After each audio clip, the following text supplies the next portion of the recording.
Grabe, oh. Makyat yung gulong na.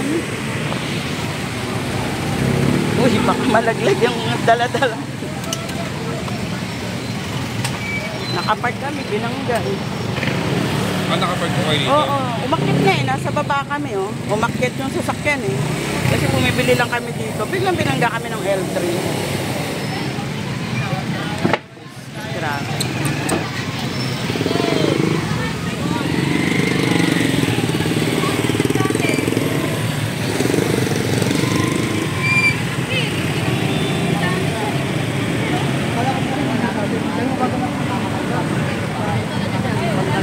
Ayun lang po. Ano ko lang? Ayan nga, isang kaya na lang.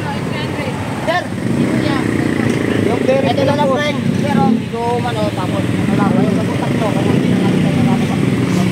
Matibay naman po yung box ko eh. Matibay naman eh. Kaya nga yung tumamatin sa Kasi ito nga yun, ano, parang naging kalso nga to. Naging kalso to siya eh. Yan yung tumamatin. Makita-kita ko pa nga nung tumumba yung parang dahan-dahan pa nga siya eh. Kasi parang nga siyang ginawang pangkalso. Kasi kung walang to, dumaretso pa to.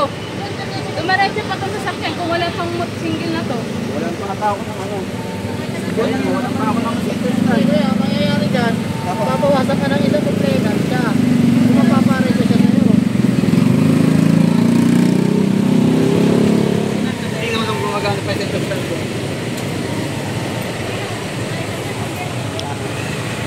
Sa inyo yung sasakyan, kuya, na L3? Palita na po. Wala, aksidente. Wala, yun lang po. Yung clearance ko lang.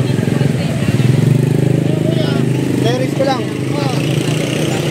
Itong salamin, makakagawa ko to. Sige mo, magkano?